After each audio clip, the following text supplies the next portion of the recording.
안녕하세요. 형사탐정대다 김수환입니다. 오늘은 사건 추리 두 번째 시간입니다. 샤크암 사건. 35년 4월 17. 35년? 아이고 한 100년 됐네. 오스트레일리아, 호주. 호주 최대 미제 사건. 상어 뱃속에서 팔이 나온 사건. 뱀상어 4m. 몸무게 500kg 나가는 상어. 이 상어는 대중들이 보는 앞에서 사람의 팔을 탈한다. 상어가 살아있었다는 거네. 상어의 뱃속에서 신체 부위도 나와야 하는데, 그렇지. 사람을 잡아먹은 거면은 사람 다른 부위가 소화기관에 뭐가 있어야 되는데 아무것도 없었구나. 상어의 이빨 자국이 나와야 하는데 그런 게 없고 오히려 칼에 잘린 것처럼 깨끗하게 잘라져 있다는 게 경찰 측에서 주장하는 살해 정황이었다. 그렇지. 원래 이게 상어 같은 경우에는 사람들 이렇게 물고 하면은 물은 그 부위가 이게 있으니까 상처가 이빨 자국이라든가 이렇게 남겠지. 그런 게 없이 칼로 자르는 것처럼, 이게 칼로는 잘리지 않겠지. 팔이니까. 도끼나 시커를 팔을 갖다가 시커로 자르려면은 전기톱이나 이런 거 아닌다면 힘들어. 줄칼 같은, 하다못해 줄칼 같은 거라도 줄톱이지, 줄톱. 피해자의 신원은 팔의 안쪽에는 두 사람이 권투라는 문신이 새겨져 있었다. 게다가 손목에는 밧줄에 묶인 것으로 보이는 흔적이 고스란히 남아있었다. 지금 여기에서는 팔이 손목에 이제 밧줄이 묶인 것으로 보이는 흔적이 있다고 이제 남아있다고 얘기 나와 있는데, 이거는 이제 지금 사체가 어쨌든 손상이 안 돼 있기 때문에 피부 조직이 남아있는 거예요.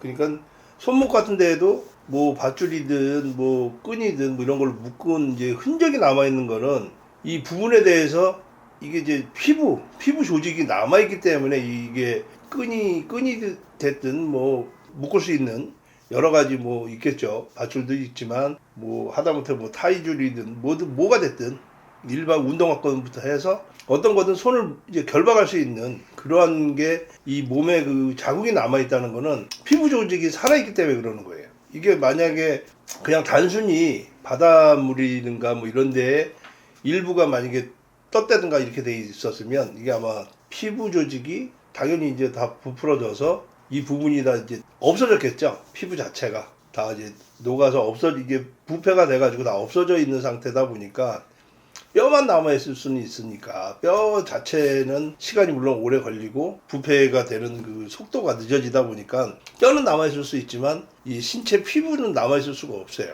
근데 이게 아마 상어 그 뱃속 안에 있다 보니까 이게 뱃속 안에 있어도 이게 원래 시간이 보면 얼마 안 됐다는 건데, 만약에 뱃속 안에 있다고 해도 그 위 점맥에 의해서 점막이라고 하는데 이 소화극이 사람도 내부로 들어가게 되면 이런 피부 조직이나 이런 게 다 이제 녹아내려요. 쉽게 얘기하면. 그러니까 이게 남아있는다는 거는 상어가 팔 부위를 삼킨 게 오래되지 않았지 않을까. 상어가 발견돼 가지고 상어가 뱃속에 있던 걸 토해냈을 때 이 팔이 이제 나온 건데, 거기에 그 팔에 묶여 있었던 그런 자국, 사건이든 하여튼 그런 끈이든 뭐가 됐든 그렇게 묶여 있었던 그런 게 나와 있고, 그게 팔 부위가 전체적으로 이게 유지가 되고 문신이 그려져 있는 그 자체가 다 온전히 보존이 돼 있는 걸 봤을 때는 아마 정말 이게 살인을 해서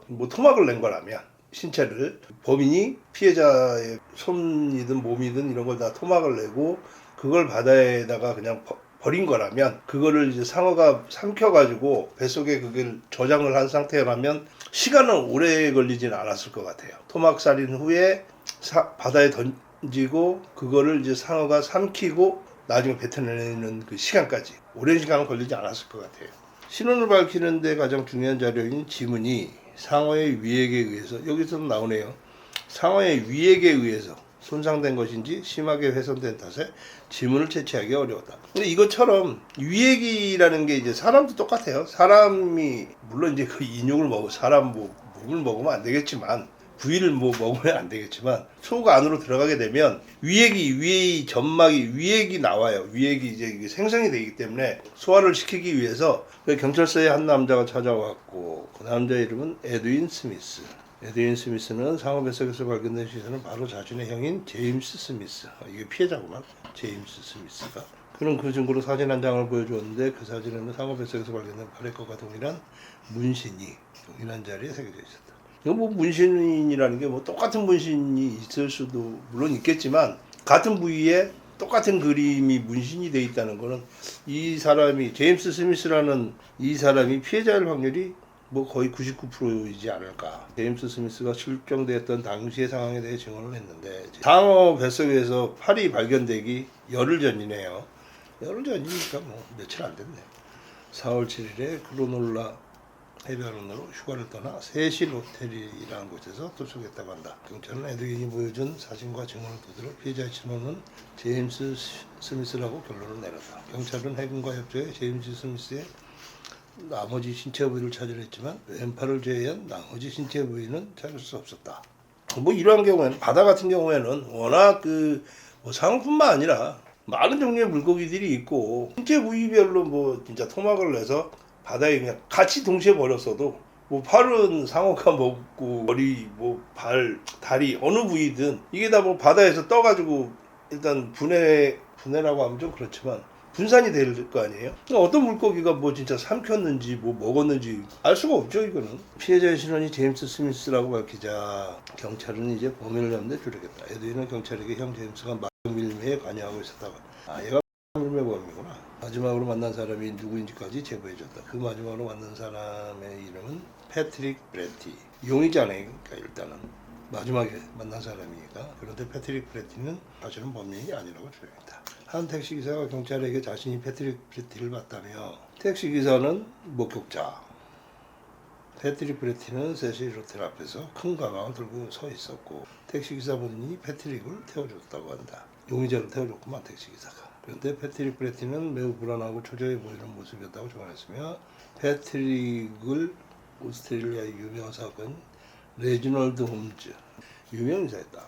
그런데 경찰 조사 결과 이런 경우에 뭐 어차피 이게 얘가 지금 피해자가 밀매를 했던 사람이고 뭐 이게 뭐 판매책인지 뭐 단순 투약자인지는 모르겠지만 밀매라고 하는 거는 단순 투약자 같은 경우는 밀매라는 용어를 쓰지를 않고 거의 이제 뭐 판매책 아니면 총판 이런 식으로 물건을 공급을 받아서 콜롬비아든 뭐 이런데 원산지에서 공급을 받아가지고 그거를 전 세계적으로 책임자 총판들이 있고 그 총판한테 넘겼을 때 총판이 그 하부 조직한테 물건을 또 넘겨주기도 하고 밑에 하부 조직에서 다시 도매상들한테 넘겨주기도 하고 도매상이 다시 소매상 이런 식으로 해가지고 최종적으로 그냥 단순 투약을 하는 사람한테까지 판매를 해서 이제 올리는 경우를 이제 얘기를 해요. 그러니까 밀매를 했다는 거는 뭐 밀수부터 해서 자기가 매매를 하고 관계된 사람들이 서로 만나가지고 밀매를 하는 애가 만나봐야 뭐 같은 그 밀매 조직에 같은 뭐 조직원이든 뭐 아니면 자기의 뭐 위에 사람이든 밑에 사람이든 그러한 부분들이 같이 이제 그 밀매에 관련돼 있다고 봐야 되겠죠. 그러면 그러한 사람이 사업가이자 부호를 찾아갔다는 거는 이 사람도 당연히 관련이 있다고 봐야 되겠죠. 그 밀매와 관련해서 뭐 이런 사람들은 사실 우리나라든 외국이든 솔직하게 있어요. 겉으로는 정말 뭐 깨끗해 보이고 자선 사업가고 뭐 유망한 사업가고 뭐 이렇게 돼 있지만 뒤로는 뭐 뭐 진짜 성매매부터 해서 마약, 조직력 정말 이 범죄와 관련해서 뒤로는 나쁜 짓을 하는 사람들이 있기 때문에 뭐 무조건 뭐 기부활동하고 한다고 해서 그 사람을 선의로만 보기에는 좀 힘들지 않을까. 근데 경찰 조사 결과 그는 앞에서는 존경받는 자선 사업가로 알려졌지만 그러니까 이런 경우들이 꽤 있어요. 그 경찰이 레지널드 홈즈를 소환해 사건에 대해서 묻자 레지널드는 패트릭 브레티가 내가 사람을 죽였으니 당분간 영국에 좀 가 있어야겠다. 내가 영국으로 도피할 때 쓸 자금으로 500파운드를 달라. 만약 500파운드를 주지 않으면 당신이 밀수업자라는 걸 폭로하겠다고 협박했다고 증언했다. 그리고 패트릭 브레티가 운반해온 제임스 스미스의 시신은 자신이 직접 바다에 버렸다고 증언했다. 이 새끼는 뭐 그냥 순순히 얘기를 했네. 지가 버렸다고. 왜 그랬지? 레지널드 홈즈의 결정적인 증언을 들은 경찰은 패트릭 브레티를 살인죄로 긴급 체포했다. 재판은 6월 12일에 열릴 예정이었다. 그러나 샷건 사건 재판에 증인으로 출석하기 위해 집을 나섰던 레지널드 홈즈가 자신의 차에서 총에 피격당해 죽는다. 이 사건에 대해 결정적인 증언을 해줄 증인이 사라져서 결국 더 이상 재판을 진행할 수 없었고 유력한 용의자였던 패트릭 브레티는 증거불충분으로 무죄 방면된다. 그러니까 레지널드 홈즈 본인이 증인 참석하기 위해서 나섰는데 총에 피격을 당했고 결론은 증인이 없기 때문에 이게 시대가 1935년도니까 그때는 뭐 그런 게 없었겠지. 뭐 DNA가 됐든 뭐 유전자가 됐든 이런 거 수사 자체가 뭐 했을 수가 없겠죠. 100년 전이기 때문에. 그러니까 아마 그러한 부분들은 없고 사실적으로 이제 증언, 직접적으로 목격자, 직접적으로 그 패트릭 브레티한테 가방에 안에 있는 시신, 그 가방을 인수를 받아서 레지널드 홈즈 그 사업가가 그걸 보고 얘한테 돈을 뭐 줬겠지 뭐 $500를. 마용 밀수업자라는 걸 이제 폭로한다고 하니까 얘가 이제 500파운드를 줬을 것이고 바다에다 지가 버렸다고 다 증언을 했기 때문에 이 부분에 대해서는 증인이 지금 결정적인 이 범죄의 가장 중요한 증거이자 단서고 혐의를 입증할 수 있는 그러한 부분인데도 불구하고 이 사업가인 레지널드 홈즈가 총에 맞아서 이제 죽었단 말이지. 그렇다 보니까 레지널드 홈즈가 목격자이자 증인인데 이 목격자이자 증인이 이제 없어져 버리는 바람에 얘는 이제 증거불충분으로 해서 무죄 방면이 된 거고. 뭐 이거는 뭐 진짜 예외적인 얘기이긴 하지만 사실 이러한 경우들이 지금은 이게 사실 뭐 증인으로 해가지고 그 증인이 없어짐으로 해서 뭐 사건 자체가 이렇게 막 증거불충분으로 해서 없어지는 경우는 사실 드물어요. 지금 같은 경우, 지금 시대는. 왜냐하면 이제 법적, 과학적으로 여러 가지 그 증거들을 다 확보를 하고 하는 상황이기 때문에 그 실질적으로 뭐 사건 현장을 본 사람이 있다 손 치더라도 그 사람도 사실 위증을 할 수 있는 부분이 있어서 그 부분은 100% 이제 신뢰를 하지는 않아요. 재판 부분에서도. 물론 과거에는 이런 부분들이 있었어요. 우리나라도 뭐 없었다고 하지는 못해요. 제가 아는 바로도 제가 이제 초창기 처음 그 경찰이 됐을 때인 90년대만 해도 그때까지도 뭐 그렇게 과학적인 그런 수사가 명확하게 나와 있지가 않았었기 때문에 가장 증인, 목격자가 사실 제일 중요했고 재판에서도 증인으로서의 그 증거 능력 이런 거를 재판부에서도 많이 그걸 받아들이고 그거를 범인을 검거를 하는 데에서 결정적인 부분으로 작용을 했어요. 그렇기 때문에 증인을 없애기도 하고 행방불명을 시키는 거죠. 실종식으로. 뭐 살인사건 같으면 이게 증인으로서 이제 살인을 하게 되면 그거에 대한 또 용의자들이 나타나고 하니까 아예 실종을 시키는 경우들이 있었어요. 아예 없다고는 얘기 못해요. 우리나라도 마찬가지였고. 하지만 그거를 이제 뭐 밝혀낼 수가 없는 거지. 그 증인이 사라져 버렸으니까. 수사를 하는 입장에서는 억울하고 당연히 이게 분명히 범인이 맞는데 다 확인까지 다 했었지만 그 증인 자체가 이제 사라져버리면 그거를 증언해 줄 사람이 없기 때문에 그 증거 내지는 목격한 부분을 갖다가 진술을 해줘야 되는데 그 부분을 할 사람이 없어져 버리니까 목격자든 증인이든 그게 그 사람이 없어짐으로 해서 그 사람이 만약에 사망을 해가지고 뭐 살인사건이든 뭐 해서 일단 그 사람이 죽은 게 나타났다면 막말로 자살로 위장을 했든 자살을 했든 그 사람이 사망한 상태로 나타났다면 그거에 대한 수사를 더 연장을 할 수는 있겠지만 그 사람 그러니까 그 사람 자체가 행적이 없어져 버린 거예요. 실종이 돼 버린 거야. 그러니까 그 사람이 죽었는지 살았는지를 알 수가 없어. 뭐 생활반경이든 뭐 이런 거 백날 찾는다고 해도 뭐 살아있으면서 생활반경은 뭐 해외로 뭐 진짜 미리고 갈 수도 있는 거고 사람 자체가 흔적도 없이 사라져 버렸기 때문에 이 사람이 사망을 했는지 도망을 간 건지 어디에 뭐 납치가 돼가지고 뭐 저기가 된 건지 알 수가 없는 거예요. 그러다 보니까 수사가 진척이 힘들지 않나. 이것도 좀 분명히 이제 패트릭 브레티라는 이놈 그 마지막 그 피해자를 만났던 용의자 재판에 들어섰으면 당연히 이 사업가 레지널드 홈즈가 증언을 함으로 해서 당연히 살인범으로 처벌을 받았겠죠. 증인이 없어져 버리는 상황에서 이걸 증명을 해줄 사람이 없다 보니까 증인이 없다 보니까 증거불충분으로 나오지 않았을까. 이 결정적인 증언을 해줄 레지널드 홈즈 사업가 증인의 석연찮은 죽음으로 인해서 사건은 미궁 속으로 빠져버렸고 이 사건은 호주 최고의 미저 사건으로 남는다. 이 부분 같은 경우는 뭐 어쨌든 이것도 뭐 미제로 남아 있는 사건이지만 엄밀히 보면은 거의 뭐 사실 뭐 범인을 거의 뭐 확정을 하고 증인 확보를 했고 그 증인이 출석을 해서 재판에 출석을 해가지고 증언만 하면 끝나는 사건이었는데도 불구하고 이 당일날 재판이 열리는 당일날 갑자기 이제 살해를 당함으로 해서 용의자 패트릭 브레티가 단독을 하지는 않았을 것 같아요.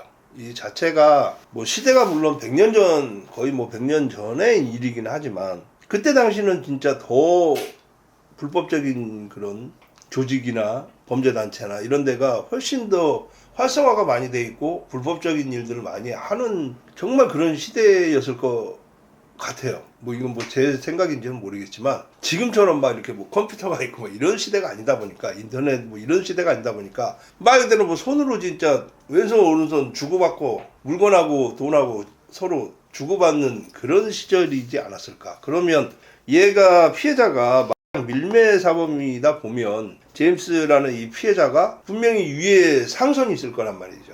얘가 뭐 완전 맨 위에 상선은 아니었을 것 같고 밀매를 했다는 걸 보면 원산지에서 약을 이제 제조를 하는 원산지에서 누군가가 그걸 들여왔을 것이고 그거를 이 피해자한테 넘겨줬을 것이고 그러니까 피해자가 사실 그 직책이 어떻게 되는지를 그 내용을 모르니까 이 사람이 직책이 뭐 진짜 총판이었는지 단순 판매책이었는지 하부 조직에 아니면 도매상이었는지 뭐 사실 그러한 루트를 안다면 조금 더 사건에 대해서 수사를 하는데 조금은 더 노력을 기울였을 수는 있을 것 같은데 이 시절이었으면 100년 전 이 시절이었으면 분명히 부패한 경찰이 됐든 뭐 검찰이 됐든 법원이 됐든 분명히 부패한 또 세력들도 있었을 것이고 왜냐하면 이라는 그 자체가 어마어마한 이 돈이 어마어마한 그 자금을 토대로 해서 뭐 정권이든 뭐 이런 국회의원 뭐 지금으로 따지면 국회의원 같은 경우에도 얼마든지 뒷돈을 후원도 하고 뒷돈을 내줄 수도 있고 조정도 할 수 있고 그걸 갖다가 힘을 또 쓸 수도 있는 상황이다 보니까 이러한 경우에는 아마 가장 우선적으로 만약에 한다면 이게 시대가 이제 100년 전이지만 지금 시대라면 사실 뭐 만약에 이런 사건이 발생이 됐을 때 가장 우선적으로 피해자가 마약 밀매에 그 관련을 했다고 하는 그 동생이 얘기해놓은 근데 과연 마약 밀매에서의 피해자의 위치 제일 우선적으로 수사가 돼야 될 것 같고 첫 번째는 그 다음에 용의자로 몰렸던 패트릭 브레티라는 이 패트릭이라는 이 친구 또한 뭐 크게 무슨 이 패트릭이라는 친구가 정말 위에 상선이고 진짜 높은 직위였다면 이렇게 뭐 만나가지고 죽이거나 하지는 않았겠죠. 왜냐하면 500파운드라는 돈이 모르겠어요. 100년 전이니까 뭐 엄청 큰 돈이었는지는 모르겠는데 지금 현재 가치로 5억이라고 한다손 치더라도 5억 50억이라고 한다손 치더라도 과연 그것 때문에 용의자인 패트릭이 굳이 이렇게 만나가지고 죽일 이유도 없고 단순히 이렇게 허접하게 글쎄요 이건 내가 위 사람이라면 당연히 밑에 수하 조직원이나 애들을 시켜가지고 죽이게 하든가 하는 거지 내가 내 손으로 직접 죽인다? 이거는 아닌 것 같고 패트릭이라는 친구도 거의 뭐 중간? 만약에 조직으로 친다면 중간급 그 이하지 않을까. 그래서 이제 패트릭 용의자 이 친구에 대해서도 그 직책 내지는 이 사람의 역량 어느 정도의 그 자기가 그걸 가지고 있는지 그 조직에 어떤 조직이 됐든 그 조직에 대한 그런 부분을 좀 파악을 해야 될 것 같고 또 세 번째로 홈즈 레지널드 그 사업가 이 사업가 같은 경우도 뭐 돈이 많고 뭐 기부활동하고 뭐 사업가로서 앞에 그 전면에 내세워져 있는 거지만 이 친구가 정말 사업가긴 하지만 이게 또 바지 사장일 수도 있어요. 원래 이 조직의 그 관리를 하고 하면 그 바지들을 많이 세워놔요. 대외적으로는 홍보활동용으로 바지 사장도 세워놓을 수도 있는 거고 뭐 그렇지 않다고 해서 당사자가 진짜 이 밀매 조직에 관여를 하고 있다고 했을 때 이 사람도 그 직책이 있겠죠. 레지널드 홈즈에 대해서도 수사를 해봐야 될 부분이고 이 지금 얘기를 하는 거는 밀매 피해자부터 용의자, 증인, 목격자 이 부분까지도 사실은 이게 수사를 처음에 시작을 했다면 이 부분에 대해서 다른 목격자들부터 해서 여러 방면으로 확인을 다 하고 더 증거를 단순히 이게 뭐 목격을 한 증인이 아닌 제2, 제3의 증인 이 사업가 레지널드 홈즈 집으로 이제 찾아갔으니까 거기에는 대부호니까 쉽게 해서 지금 시대로 따지면 회장이라는 얘긴데 그 회장에 뭐 집사도 있을 것이고 운전사도 있을 것이고 가정부도 있을 것이고 여러 사람들이 있을 거 아니에요. 그럼 그 사람이 온 거 뭐 이런 거 본 사람도 분명히 있을 거라고. 이 용의자가 그 집으로 찾아왔을 때 그럼 가방 들고 왔으니까 그 가방 안에 있는 것도 봤을 수도 있고 이러한 부분들을 주변 수사가 좀 더 면밀하게 좀 했으면 증인이 레이널드 홈즈가 아닌 다른 제2, 제3의 증인도 나올 수 있지 않았을까. 이 시대, 물론 시대적인 그런 차이는 있겠지만 100년 전에 뭐 그 시대에 당연히 일하는 사람들이 있을 것이고 지금 시대로 따지면 비서부터 해서 뭐 집사, 운전수, 하녀 없겠어요? 당연히 있을 거 아니에요. 그 대부호니까 성 같은 데서 분명히 살았을 것이고 그 많은 사람들이 있는데 그걸 확인을 전체적으로 안 했다면 그 부분도 어떻게 보면 수사에 대한 그때 당시에 뭐 이 사건을 수사했던 경찰을 욕하는 건 아니고 아무래도 좀 기법이나 이런 부분에 대해서는 수사의 역량이나 이런 게 당연히 옛날이니까 100년 전인데 뭐 제대로 그게 이루어지는 게 쉽지는 않았을 것 같아요. 어찌됐든 뭐 이 피해자가 뭐 그렇게 뭐 착한 일을 하는 사람은 아닌 것 같아요. 이 내용으로 봐서는.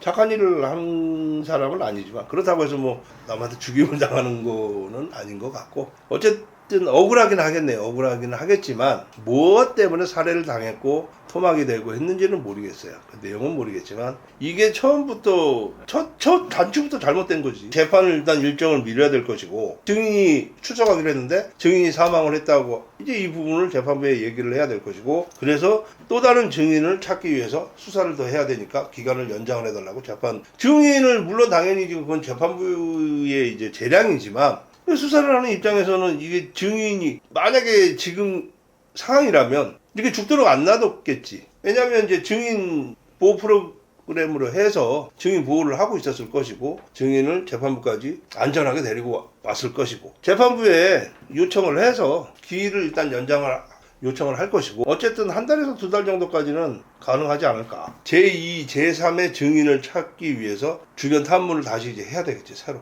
그리고 이 밀매 사범하고 관련돼 있으니까 분명히 이 집에 살고 있는 그 증인 레지널드 홈즈 이 증인하고도 또 당연히 뭐 밀매 거래를 하는 거래책이 있을 것이고 그 거래책이 누군지를 통신수사부터 해서 다 빼야 되겠지. 이제 기본적인 거를 이제 수사를 하는 거는 지금 시대로 만약에 말을 한다면 CCTV부터 해서 다 돌려봐야 되고 뭐 목격자 뭐 또 참고인 뭐 해가지고 주변 사람들도 다 탐문을 해야 되고 그런 여러 가지 이제 수사를 뭐 광범위하게 해줄 수밖에 없을 것 같아요. 그리고 거래를 하는 정말 이 피해자 그 용의자인 패트릭하고의 관계가 레지널드 홈즈가 증인이 정말 이쪽하고만 거래를 한 건지 아니면 또 다른 조직하고 거래를 했는지 아니면 어떤 관계가 다른 뭐 자금책이라든가 뭐 이런 게 있는지 비자금 같은 거 뭐 어디 뭐 해놓은 게 있는지 금고도 확인을 해봐야 될 것이고 레지널드 홈즈 분명히 금고나 이런 게 있을 것이고 자기가 보관을 하고 살인 사건이니까 이 부분에 대해서 확인을 해야 되니까 압수영장을 이제 발부를 받아야 되겠지. 사망 사건 이제 피해자인데 뭐 확인을 해야 될 거 아니야. 뭐 어떤 식으로 이 사람이 뭐 보유하고 있는 증거가 됐든 뭐 이런 걸 찾아야 되니까. 그럼 당연히 이제 그 가족도 물론 있을 거겠지만 가족 입장에서도 당연히 협조를 할 것이고 어떻게 사망을 했는지 뭐 죽었으니까 그 죽은 사람한테 받을 수는 없는 거고 그러니까 그 가족이든 누구한테라도 해서 홈즈 증인에 대한 부분도 수사를 다시 해야 될 부분일 것이고 그래야 뭐 홈즈를 죽인 또 범인도 찾아야 되니까 홈즈도 누군가 또 죽였을 거니까 그 연장을 이제 계속 수사를 하면서 이제 더 연장을 뭐 하든 뭐 계속 해야 되겠지. 물론 이 지금 가해자로 나와 있는 패트릭 같은 경우에 이제 이쪽 변호사 측에서는 왜 빨리 수사를 지냐 뭐 이렇게 하겠지만 수사를 하는 입장에서는 지금 증인이 사망을 하고 쉽게 해서 살인 사건의 피해자가 됐는데 증인에서 살인 사건 피해자가 돼버리는. 그러니까 당연히 이 부분에 대해서 수사를 해야 되니까 수사 기간을 계속 연장해서라도 계속 수사를 해야 되겠지 이거를. 그러니까 당장 뭐 재판상으로 뭐 만약에 그게 연장이 안 돼서 재판상으로 증거불충분이 된다고는 하지만 증거불충분은 그거는 이 사건에 대한 증거불충분인 거고 스미스에 대한 사건과 관련한 거지 레지널드 홈즈에 대한 살인사건에 대해서는 새로운 수사가 해야 되는 거니까. 뭐 결론적으로 얘기를 하면 이게 뭐 물론 시대적인 차이가 뭐 워낙 많이 나기 때문에 딱 결론이라고 얘기할 수는 없겠지만 어쨌든 이 상황에서 이 상황만 놓고 봤을 때는 첫째 이제 피해자인 제임스 스미스에 대한 사건 자체는 공판이 당연히 열리면서 재판 날짜에 증인이 사망을 한 것이기 때문에 이 부분에 대해서 증거불충분으로 풀려날 수도 있어요. 그건 어쩔 수가 없을 것 같아요. 다만 수사기관에서 만약에 수사를 이제 이 사건에 대한 첫 번째 이제 피해자인 제임스 스미스가 그 사건에 대한 거는 금방 얘기했지만 증거불충분은 증인이 사망을 함으로 해서 증거불충분으로 풀려나지만 제2 피해자 레이널드 홈즈 증인 이 증인에 대한 살인사건에 대해서는 이제 수사를 시작을 하는 입장이다 보니까 홈즈에 대한 증인 사망 사건에 대한 살인사건에 대한 수사를 이제 좀 더 어차피 연결을 안 지을 수가 없으니까 레이널드 홈즈라는 이 증인이 사망을 하게 된 이유, 살인을 당하게 된 이유가 처음에 이제 제임스 스미스라는 피해자 그 피해자가 사망을 한 살인을 당한 그 사건에 대해서 증인을 하기 위해서 재판정에 나오려고 하다가 살인을 당했기 때문에 사건이 연결성이 안 될 수가 없어요. 나중에 이제 그거는 밝혀지겠지만 수사를 이제 계속 해서 저기를 한다면 증인의 살인을 뭐 사주를 했든 직접 실행을 했든 그 살인범을 검거를 하게 된다면 인과관계 같은 걸 당연히 이제 수사를 하겠죠. 조사를 할 때 무엇 때문에 죽이게 됐는지 증인을 이제 그게 이제 위로 이제 파고 올라가다 보면 위에 누구 지시에 의해서 살인을 하게 된 건지 이런 부분들이 수사를 계속 할 수 있지 않을까. 근데 이 한 사건으로만 만약에 제임스 스미스 첫 번째 이 살인을 당한 이 사건으로만 봤을 때는 증인이 만약에 이제 사망을 안 하고 아까 좀 전에 얘기했듯이 실종이 된 사건 상태라면 물론 실종 수사에 대해서 실종 수사도 하지만 이것처럼 이렇게 뭐 살인을 당해서 죽어 있는 상태로 돼 있는 게 아니다 보니까 살인 사건으로 수사를 할 수는 없어요. 이제 그러한 게 좀 사실은 그 실종 수사라는 게 사실 그래서 미제가 많이 나올 수밖에 없는 이유가 실질적으로 사람이 뭐 살인 사건이 일어났어도 정황 증거가 다 있어도 실제 이제 피해자의 사체 죽어 있는 그 시체를 발견하지 못하게 되면 정황 증거만 가지고 재판을 하더라도 그래서 살인 사건으로 입건을 하지 못하는 구속을 못 시키는 경우들도 있어요. 그래서 증거를 찾기 위해서 물론 노력도 하지만 1차적으로 죽어 있는 시체가 나와야지만 그거에 대해서 수사를 살인 사건으로 이제 뭐 살인 사건이 됐든 뭐가 됐든 이제 그런 식으로 해서 수사가 진행이 되는 건데 이러한 경우에는 지금 다 나와 있으니까 할 수는 있겠죠. 근데 만약에 증인인 홈즈가 없어진 상태라면 뭐 누가 죽였든 뭐를 했든 실종이 된 상태라면 사건은 좀 힘들지 않을까. 일단 이 사람을 찾아야지만 뭐 죽었는지 살았는지 이 사람이 나와야지만 그거에 대한 수사를 할 수가 있는데 압수영장도 못 받겠죠.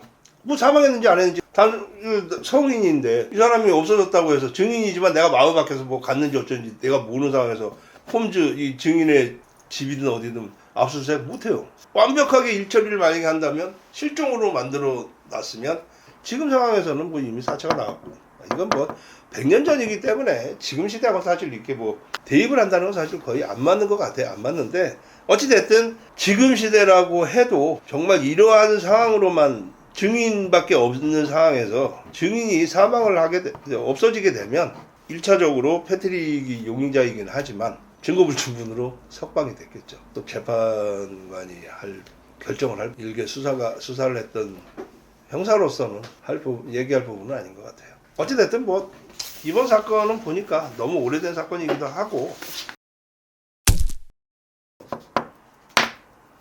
물론 이제 제일 우선적으로는 피해자의 신원 파악이 최우선이고 이제 관할은 이제 뭐 그때 뭐 다 틀려지겠지만 우리나라 뭐 어쨌든 바다에서 아니면 저수지 여러 가지로 그거는 이제 차지하고 일단은 피해자의 인적사항 피해자의 신원이 제일 먼저 밝혀져야 될 것이고 그 밝혀진 신원 피해자에 대해서 주변 똑같아요. 수사는 모든 사건은 특히 이제 강제 사건 같은 경우에는 그 피해자를 주변으로 해서 가족관계부터 해서 친인척, 친구, 거래처 모든 사람들을 다 확인을 해요. 피해자가 없어진 때가 언제로 추정이 되든지 물론 이제 당연히 부검도 하고 해서 그걸 뭐 추정을 한다고는 하지만 바닷물이 됐든 어디 물속이나 이런 데 있다 보면 사실 그거는 추정하기가 힘들어요. 당연히 뭐 부패 정도가 일반 그냥 땅속에 묻힌 그런 부패하고는 틀려요. 이게 여름 같은 때 아니면 겨울 같은 때는 뭐 당연히 뭐 얼고 뭐 이래가지고 물론 조금 더 지연이 되고 할 수는 있겠지만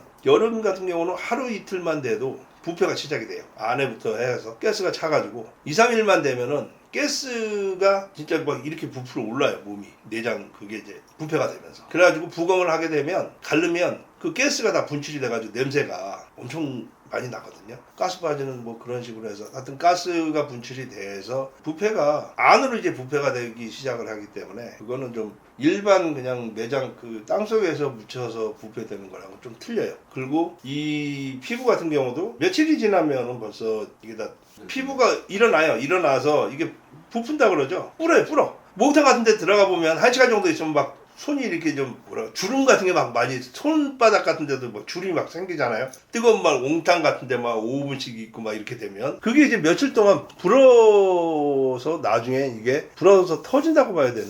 그래서 나중에는 지문 채취가 안 돼요. 이게 다 없어져 가지고. 우선적으로 이제 지문 우리나라 같은 그것도지 외국에서는 지문 우리나라처럼 이렇게 뭐 성인이 되면 주민등록증 해가지고 전 국민이 다 지문 채취를 해가지고 다 보관을 하지만 외국 같은 경우는 그렇게 안 돼 있어. 지문 채취를 안 하니까. 우리나라하고 일본 몇 개 국가만 그렇게 돼 있는 걸로 알고 있는데 그러니까 그러한 경우라고 해도 뭐 외국도 마찬가지지만 지문이 이제 이런 감식을 이제 못하게 된다면 지문이 손상이 됐다든가 뭐 없어졌다든가 이게 측해서 껍질이 뭐 벗겨지든 물론 이제 이 껍질 자체만 벗겨져도 속 그 지문은 어느 정도까지 남아 있어요. 살이 다 없어. 이게 껍질만 벗겨내도 지문 이 형태는 다 있어요. 이 살 자체가 완전 다 녹아내리든 없어지면 부패가 돼가지고 살 자체가 다 없어지면 당연히 지문이 안 나오지만 단순히 그냥 뭐 이렇게 손바닥 껍질 이렇게 벗겨내도 지문은 이게 살아있어요. 선은 융선이라고 하는데 이 지문 선은 살아있어요. 그래서 이 지문 그거를 확인을 할 수는 있어요. 안에 그 살이 부패가 돼가지고 해도 껍질 자체로 해서 그래서 한 번씩 그 지문을 뜰 때 살이 이제 부패가 돼가지고 이 형태만 남아있는 경우들도 있어요.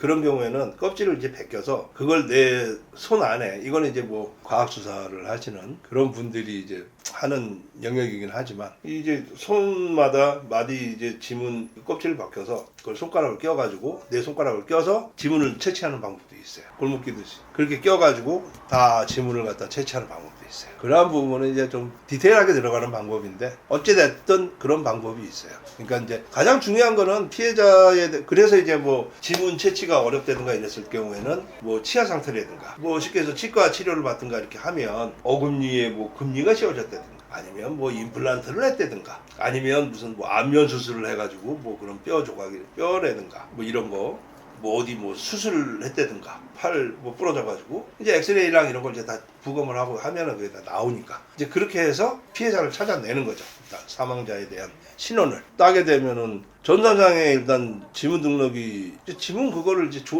조사를 하지. 기계도 있고 지금은 아동 같은 경우에도 그래서 다 신청을 하잖아. 미아 방지 차원에서. 그 지금은 미아 같은 경우도 전에 제가 아마 처음 팀 같은 경우는 이제 아동들 같은 경우에도 미아 방지 차원에서 지구대 파출소 가까운데 아무데나 가서 해도 촬영해가지고 다 남겨줘요.